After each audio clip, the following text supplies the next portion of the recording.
Have you ever found yourself in a situation where you gave everything, only to realize you were being taken for granted? This is a story of a woman who spent 15 years of her life supporting her husband's dreams while burying her own. On what should have been a joyous occasion, her anniversary, she found herself alone, waiting in a restaurant for hours, abandoned by the one person she thought would never let her down. But what happens next is a turning point, a moment of awakening, where she realizes it's time to stop waiting and start living for herself. This is a story about rediscovery, reclaiming one's worth, and finding the courage to break free from a life of silence and submission. My husband left me waiting for 3 hours at a fancy restaurant on our anniversary. When he finally arrived, accompanied by his friends, he smirked. "See? I told you she'd still be here, waiting like a faithful dog." They all laughed.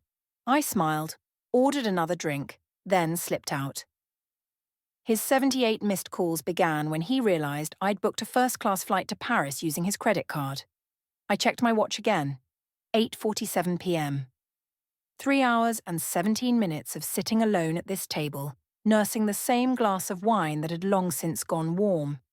The waitstaff's pitying glances had shifted from professional concern to something worse, genuine sympathy. "Would you like another bread basket, Mrs. Collins?" Kevin, the server, asked again with forced cheerfulness. This was his 4th time asking if I needed anything, each visit growing increasingly uncomfortable for both of us. "No, thank you.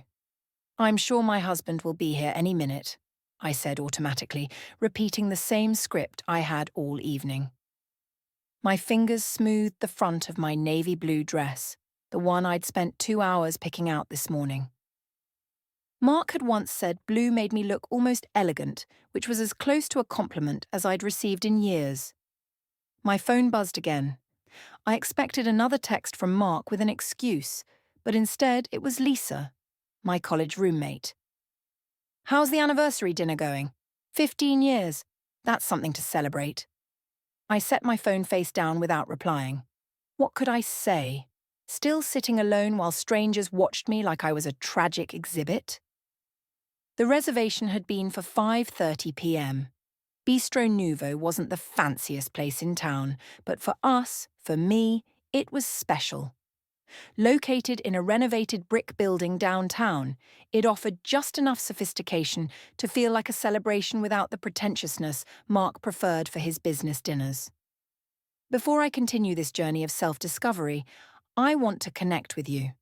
If you've ever felt undervalued or overlooked in your relationships, know that you are not alone. Stories like Julia's remind us that it's never too late to recognize our worth. If these empowering narratives resonate with you, consider subscribing. It's free and helps us build a community where everyone's value is recognized. Now let's return to Julia's moment of awakening. I spent an hour getting ready, carefully applied makeup, the new lipstick I'd bought, and the small pearl earrings my grandmother had given me, all for a husband who couldn't even be bothered to show up. My mind drifted back to 15 years ago, to the woman I used to be, Julia Hayes, a recent culinary school graduate with 3 job offers and plans to open my own restaurant. That Julia had dreams, ambition, and, most importantly, a sense of self-worth. Before I became Julia Collins, devoted wife to rising attorney Mark Collins. "It's only temporary," Mark had said when he got the offer from the law firm in Pittsburgh. 2 years max, then we can move back and you can pursue your cooking." 2 years became 5. Pittsburgh became Minneapolis, then Denver. Each move presented as the last stepping stone before my turn would come. I remembered packing up my professional knives before every move, keeping them oiled and ready for the day I'd use them for more than just preparing dinner parties for Mark's colleagues. Eventually, I stopped unpacking them completely. My phone buzzed again. "Mark, finally. Traffic is insane. Be there soon." I glanced outside at the nearly empty street. The same excuse he had texted an hour ago. I typed back, "Should I order for you?" His reply came quickly. "Don't wait for me." A command, not a request. I flagged down Kevin again. Could I have some water, please? I asked, my voice tight with embarrassment. Of course. He hesitated, then added kindly, Our kitchen closes at 10 o'clock, just so you know. I nodded, feeling my cheeks flush. It was now or never. I should leave. Any self-respecting woman would have walked out 2 hours ago, but 15 years of accommodating Mark's schedule, his needs, his career, had worn down that instinct to a dull nub. Through the restaurant window, I watched a young couple walk by, arms linked, laughing at some private joke. I tried to remember the last time Mark and I had laughed together. Not the forced chuckles at his firm's events, but genuine laughter. Nothing came to mind. The couple disappeared from view and I was left staring at my reflection in the darkened window. I barely recognized myself. My phone rang. Mark, again. Hello? I answered, trying to keep the hurt out of my voice. Julia. Got held up at the office. Johnson case is a mess. His voice had the clipped, distracted tone I knew all too well. Another 30 minutes, tops. The kitchen closes at 10 o'clock, I said softly. I've been here since 5:30, Mark. A sigh on the other end. You're making this about you again. This case could make partner for me. It's our anniversary, I reminded him. I know what day it is, Julia, he snapped. Why do you think I made the reservation? A reservation he had asked me to make 3 days ago, though he would take credit for it now. I swallowed the correction. Just wait. I'll be there soon. He hung up without saying goodbye. An older couple at a nearby table was paying their bill. They'd arrived an hour after me, enjoyed a full meal together, and were now leaving. The woman caught my eye and gave me a small, pitying smile, adding to my growing collection of sympathetic looks. I pulled out my compact mirror to check my appearance. The makeup was still intact, but my eyes showed the strain of maintaining the facade. When had I become this person? This doormat? This faithful dog always waiting? Kevin approached again, this time with the manager, a woman in her 50s with kind eyes. Mrs. Collins, the manager began gently. We're approaching our kitchen closure. Would you like to order something we can prepare quickly? The humiliation burned in my chest. My husband is on his way. Just another 30 minutes. She nodded, but the look she exchanged with Kevin said it all. They had seen this before, women waiting for men who might never arrive, making excuses for them, shrinking themselves. I took a long sip of water, remembering the day I'd turned down the sous chef position at Bellini's in Chicago to help Mark prepare for the bar exam. Once I'm established, you can cook wherever you want, he promised. A promise that evaporated like morning dew once he passed. The restaurant had emptied considerably. Only 3 other tables remained occupied. My phone buzzed again with a text from Lisa. Everything okay? I looked around at the vacant chairs, the table set for 2 with 1 chair left empty, and the truth hit me with sudden clarity. Nothing about this was okay. Nothing about the last 15 years had been okay. I checked my watch one last time, 9:21 p.m. 3 hours and 51 minutes of waiting. And for what? The restaurant door swung open, sending a cool draft across my bare shoulders. Mark's voice carried first, his confident baritone that commanded courtrooms and dinner parties alike. Then came the laughter. Multiple voices, not just his. My stomach dropped. Mark strode in, not alone but flanked by 3 people I recognized immediately. Daniel from corporate law, Rebecca from litigation, and Thomas, a senior partner. All still in their office attire, not a hint of rush or concern on their faces. They'd never been stuck in traffic. They'd never been coming from the office. They'd been at Maxwell's, the attorney hangout 2 blocks away. Kevin, my faithful server, shot me a look of confusion as Mark approached with his entourage. I straightened my posture instinctively, trained by years of performing the role of the perfect attorney's wife. I even managed a smile, the muscles in my face moving automatically while my heart cracked beneath the surface. Well, gentlemen, and Rebecca, Mark announced as they reached my table, his voice carrying just enough to draw attention from nearby diners. He gestured toward me with a sweeping motion, his gold cufflinks catching the light. "See? I told you she'd still be here waiting like a faithful dog." The words struck me like a physical blow. My smile froze in place and they laughed. Rebecca's delicate hand covering her mouth, Thomas's deep chuckle, Daniel's snicker. These people had eaten my homemade coq au vin at our dinner parties. I'd listened to Rebecca cry about her divorce in my guest bathroom. Thomas had brought his children to our 4th of July barbecue, where I'd spent hours preparing food everyone raved about. "For hours," Daniel said, checking his watch. "You win, Mark. Drinks are on me next time." A bet. They'd made a bet about whether I would wait. "Told you," Mark replied, loosening his tie as he took the seat across from me. The others remained standing, still smirking. "Julia understands the demands of a successful law career. Don't you, honey?" His eyes held no apology, no shame, only smug satisfaction. This wasn't a man running late. This was a man making a point. "Would you like to order drinks?" Kevin appeared, his professional smile strained as he assessed the situation. "We've actually already had quite a few," Thomas chuckled, patting his substantial belly. "Just stopped by to say hello to the lovely Mrs. Collins here and to see if she'd really wait all night," Rebecca added, not even attempting to lower her voice. I noticed a young couple at a nearby table exchange uncomfortable glances. At least some people recognized the cruelty unfolding. My husband and his colleagues didn't seem to care about the audience to my humiliation. "I'll have another glass of wine," I said to Kevin, my voice coming out steadier than expected. "The Cabernet, please. Make it the bottle," Mark corrected me. "We're celebrating 15 years of marital bliss." His hand reached across the table to pat mine, in a gesture that probably looked affectionate to outsiders, but felt possessive, triumphant. Kevin nodded and retreated, throwing me another sympathetic glance. "I should head out," Thomas said, checking his phone.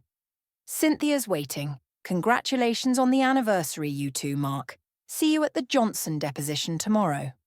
Rebecca and Daniel also made their excuses, offering congratulations that rang hollow after their participation in my public humiliation. As they left, Mark settled into his chair more comfortably, as if the evening were just beginning. "You should have ordered," he said, picking up the menu. "Kitchen's probably closing soon." "Why did you do that?"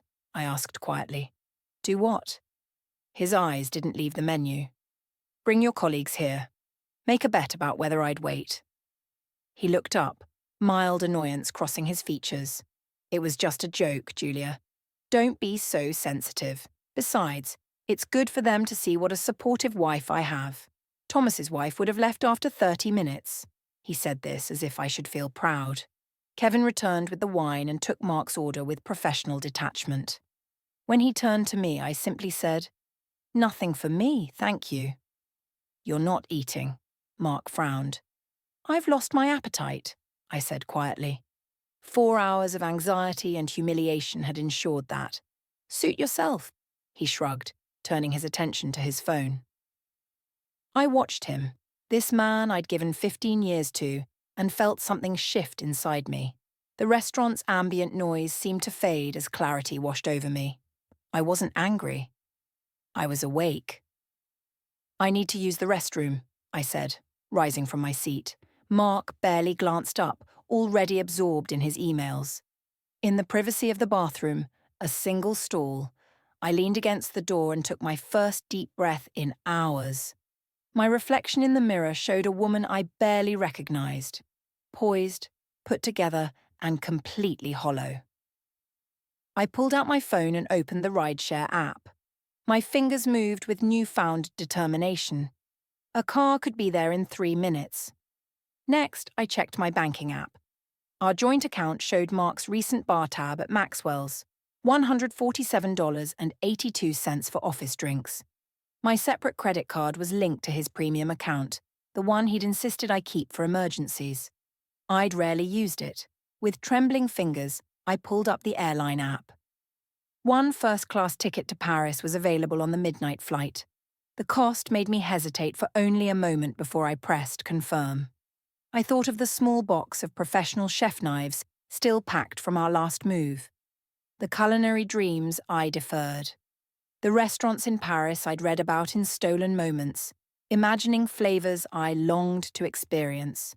The confirmation came through. Seat 3A, departing for Paris in just under 3 hours. I reapplied my lipstick, straightened my shoulders, and walked back to the table where Mark was already halfway through his meal. "You know what?" I said, sliding back into my seat. "I think I will have another drink after all." The whiplash of emotions hit me as the plane touched down at Charles de Gaulle Airport.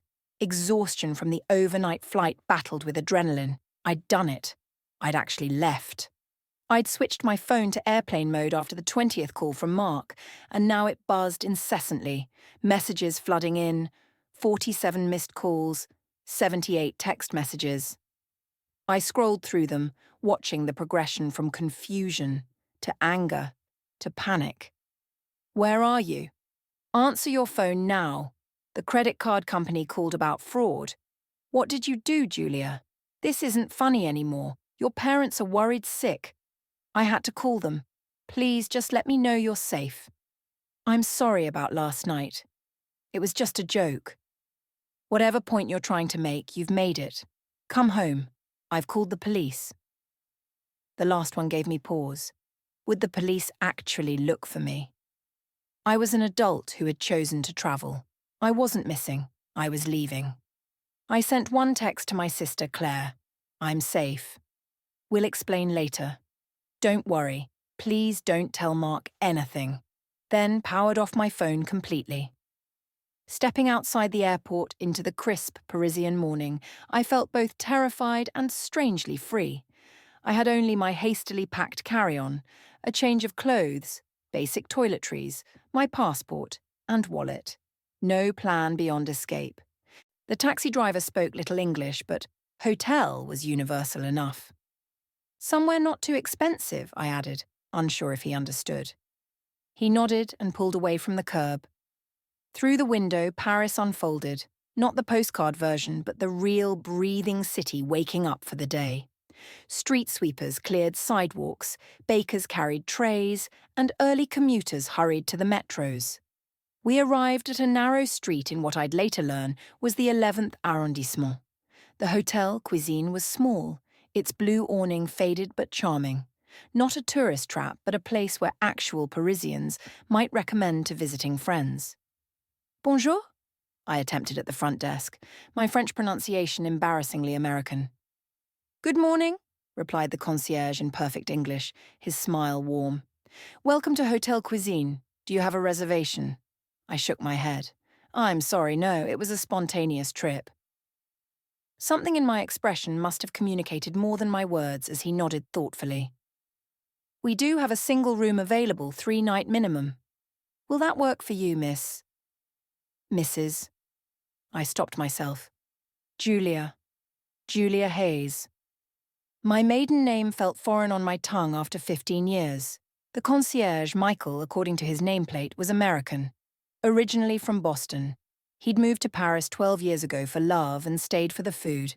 After the relationship ended, he'd found a new life here. As he processed my credit card, he offered suggestions for nearby cafes and walking routes, marking them on a small map. "The best place for your first proper French coffee is just around the corner," he said, circling a spot. "Café Artist. Tell Marie that Michael sent you."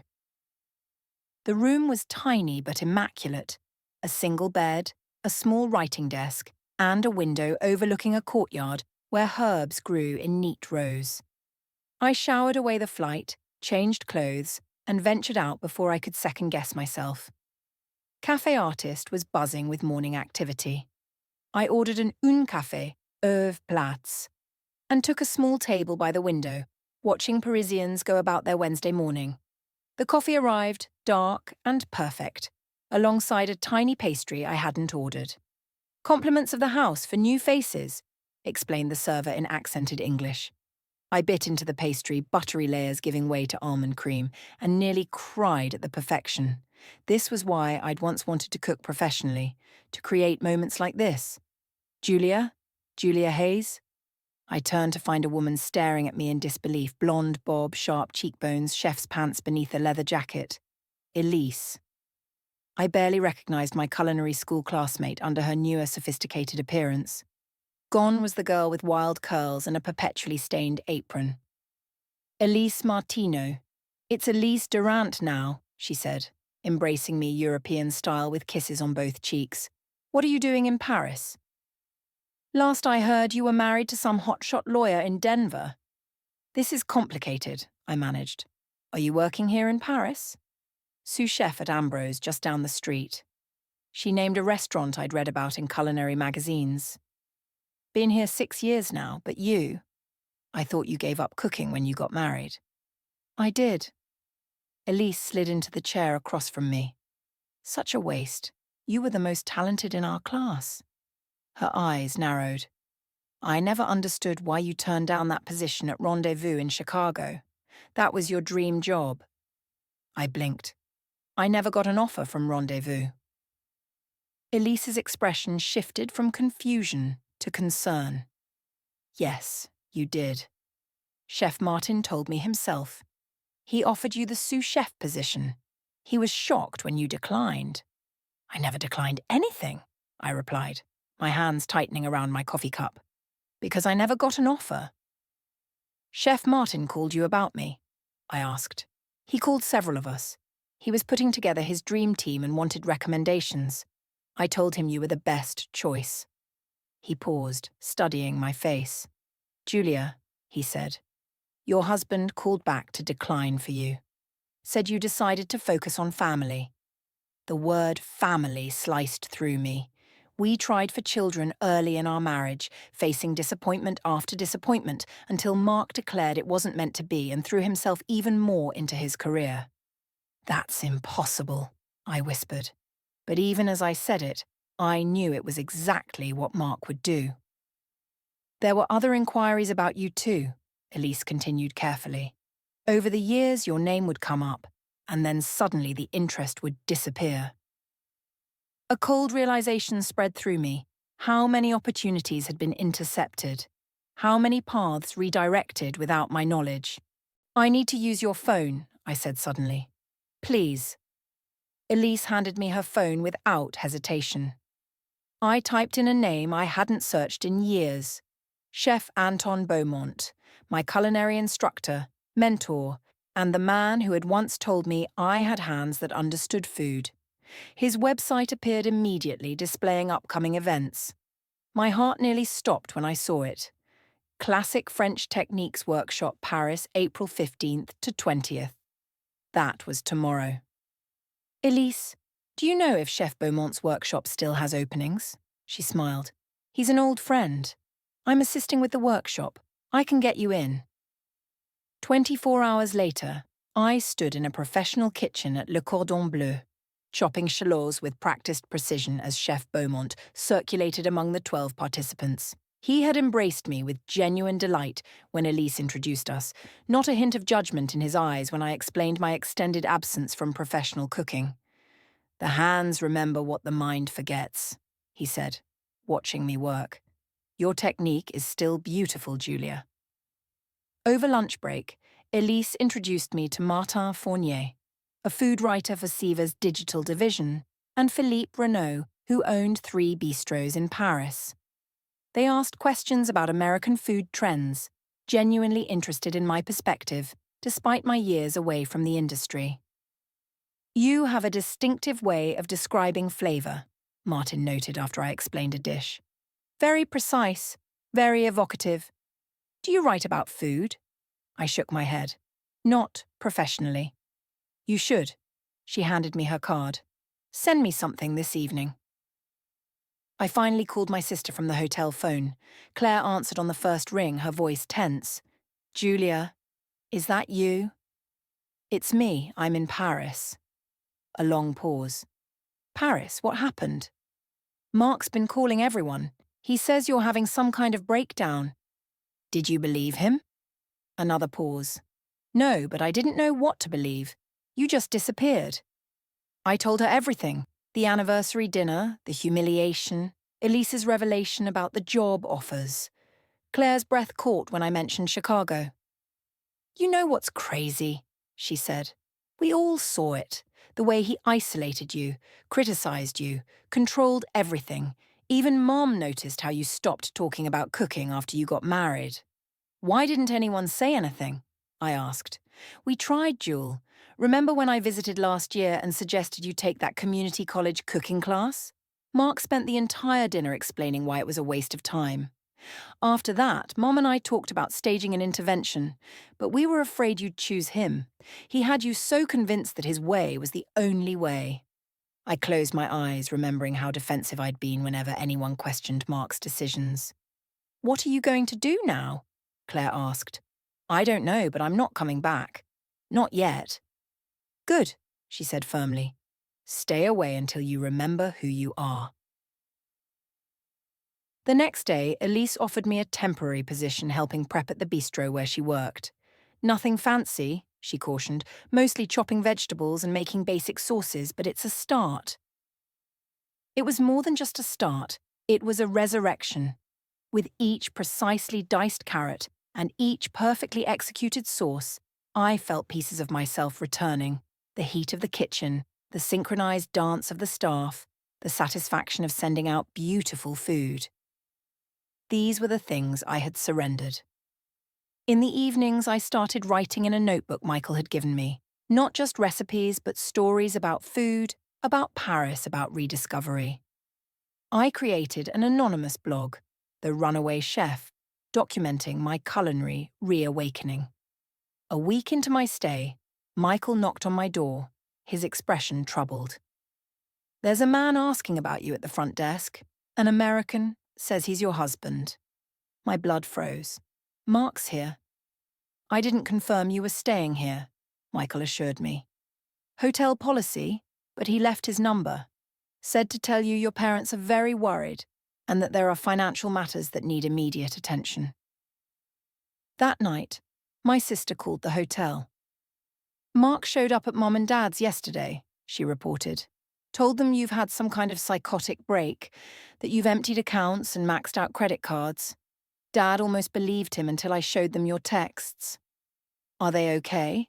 I asked. "They're worried, but on your side." Dad said, and I quote, "If she needed to go to Paris to get away from him, then she needed to go to Paris. I think he's finally seeing Mark clearly." Over the next 2 weeks, I settled into a rhythm. Mornings at the bistro, afternoons exploring Paris or attending Chef Beaumont's workshops, evenings writing. I felt myself growing stronger, more certain with each passing day. Mark's attempts to contact me grew more desperate. He called the bistro twice, messaged mutual friends, and even contacted Chef Beaumont, claiming to support his wife's culinary interests. Each attempt fell into emptier and emptier space as I systematically blocked every avenue of contact. I updated my blog daily, pouring my thoughts and experiences into it, describing the perfect croissant I discovered at a tiny bakery, the knife skills I was relearning, the way sunlight hit the Seine in early morning. 3 weeks after my arrival, Martin Fournier appeared at the bistro during my shift. "I've been reading your blog," he said, sliding onto a bar stool. "Elise told me it was yours." My face warmed. "It's just something I've been doing for myself." "It's excellent. Your piece about the sensory memory of your grandmother's kitchen made me call my own mother." He placed his business card on the counter. "SA is expanding its digital presence in Europe. We need someone who understands both American and French food perspectives, someone who can develop recipes and write about them with passion and precision." I stared at the card. "You're offering me a job?" "A 3-month contract to start. If it works out, we'll discuss something permanent." He smiled. "The editor tried your apple tart with rosemary cream when he dined here last week. He said it was the most interesting dessert he's had all year." The head chef had allowed me to create a special dessert for the weekend menu. I hadn't realized anyone important had tried it. "This isn't charity," Martin added, seeing my hesitation. "This is recognition of talent. Your husband may have derailed your career once, but he doesn't get to do it twice, unless you let him. I picked up her card, feeling its weight in my hand. When would you need an answer? Take the weekend. Call me Monday. She stood to leave, then turned back. Julia, whatever you decide about the job, don't stop writing. Your voice matters. Monday morning arrived with unexpected clarity. I'd spent the weekend considering Martin's offer, walking along the Seine and drafting a formal acceptance letter. As I approached the bistro for my morning shift, a familiar figure leaning against the entrance stopped me cold. Mark. He straightened when he saw me, adjusting his tie. A power move I recognized from countless firm functions. He'd lost weight, and shadows beneath his eyes suggested sleepless nights. But his expression quickly shifted into the concerned husband persona I knew was for public consumption. Julia, he said, his voice deliberately gentle. Thank God, I've been so worried. Several kitchen staff members glanced our way as they entered for their shifts. Mark stepped forward, arms outstretched as if for an embrace, but I stepped back. How did you find me? My voice remained steady, surprising even myself. Does it matter? I'm here now. We can sort this out. He reached for my arm. Let's go somewhere private to talk. Chef Pascal appeared in the doorway. Everything okay, Julia? His limited English carried a protective tone. It's fine, I assured him. My husband was just leaving. Actually, Mark interjected with his courtroom smile, my wife and I need to have an important conversation. Family emergency back home. Pascal looked to me for confirmation. I shook my head slightly. Take the day off, Julia, Pascal said, but the choice to return is yours. Mark waited until Pascal disappeared inside before his expression hardened. This little vacation has gone on long enough. I've covered for you with everyone, said you needed space after a health scare. We can still fix this if you come home now. I'm not coming home, Mark, I said firmly. He glanced around the street and guided me toward a small park across the way, his hand firmly on my elbow. Once seated on a bench, his facade cracked completely. Do you have any idea what you've done? The credit card company is investigating fraud. The firm is asking questions. Your parents think I've driven you to some kind of breakdown. His voice rose with each sentence. And now I find you playing chef in some second-rate bistro. This is beneath you, Julia. No, I said quietly. What was beneath me was waiting alone at that restaurant table. What was beneath me was letting you sabotage my career opportunities without my knowledge. His expression flickered. What are you talking about? From my bag, I withdrew a folder containing printed emails and communications I'd gathered over the past month. Emails from Chef Martin at Rendezvous, from a catering company in Denver that had tried to recruit me, from a cooking school in Minneapolis, each one confirming the same pattern. Inquiries about my availability, followed by declines, supposedly from me. You had no right, I said, keeping my voice steady as he scanned the papers. Those were my opportunities, my choices to make. I was protecting you from disappointment, he countered, but his confidence wavered. You weren't ready for those positions. I knew what was best. No, I replied. You knew what was best for you. A wife without a demanding career. Someone always available to host your dinner parties and attend your firm events. His jaw tightened. I supported you, gave you a beautiful home, financial security. A cage isn't beautiful just because it's expensive, Mark. A young couple walked by, glancing curiously at our tense conversation. Mark lowered his voice. This little rebellion ends now. Rebecca saw your food blog. Thomas knows you're in Paris. How do you think it looks for me that my wife ran off to play Julia Child while I'm being considered for partner? I hadn't realized my blog had reached his colleagues. A small, satisfied smile tugged at my lips. That wasn't intentional, but I'm not sorry, I said. They should know who you really are. His face flushed. Is that what this is? Some calculated revenge plot? Destroy my reputation because I was late for dinner? This isn't about revenge, Mark.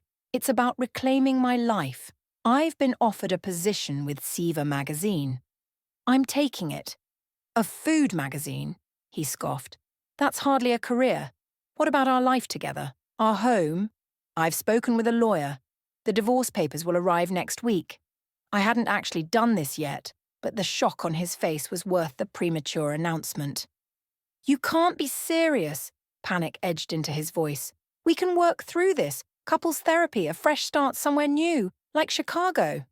I said pointedly. Where I was offered my dream job. He flinched. That was years ago. I did what I thought was right at the time. For yourself, I said, standing suddenly, exhausted by the conversation. I'm not coming back, Mark. Not to Denver. Not to our marriage. I found something here I didn't even realize I'd lost. Myself. And what about everything I've lost because of your selfish actions? His voice hardened again. Do you know Thomas questioned my judgment in the Johnson case yesterday? Said if I couldn't handle my personal life, maybe I wasn't ready for bigger responsibilities. So that was why he'd finally tracked me down. Not out of concern for me, but for damage control for his career. That sounds like a you problem, I said, using one of his favorite dismissive phrases. For a moment I thought he might shout or grab my arm again, but instead his shoulders slumped slightly. You've changed, he said almost accusingly. Yes, I agreed. I have. We parted without resolution, the weight of 15 years settling between us like an invisible wall. I watched him walk away, his normally confident stride slightly diminished. The divorce proceeded more smoothly than I had anticipated. Mark, ever conscious of appearances, agreed to most terms rather than risk a public battle that might further damage his professional reputation. The lawyer Martin recommended, an American expatriate, specializing in international divorces, proved invaluable.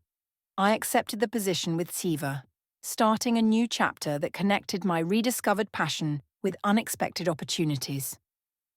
My blog gained followers, including several restaurant owners and food critics. The Julia that had been silenced for 15 years found her voice again, stronger and more confident than before. 6 months later, I hosted a small dinner party in my new apartment, a charming one-bedroom in the 6th arrondissement, with a kitchen that made up for its modest size with excellent natural light and a view of a neighborhood courtyard. Around my table sat the new pillars of my life, Elise and her partner Chef Beaumont, Martin and her husband Michael from the hotel, who had become a dear friend, and 2 colleagues from Siva.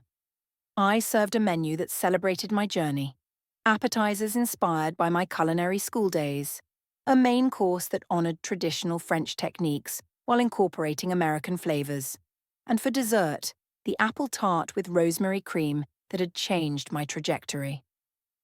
As we lingered over wine and conversation, my phone buzzed with a text from Mark. His name appeared on the screen for the first time in months. Whatever crisis or reconciliation attempt he was launching would have to wait. Without opening the message, I deleted it, returning my attention to the laughter and warmth surrounding my table. In that moment, watching my new friends enjoy food I had created with my own hands, I felt something settle within me. A quiet certainty that this was what I was worth. Not 15 years of waiting, but a lifetime of becoming.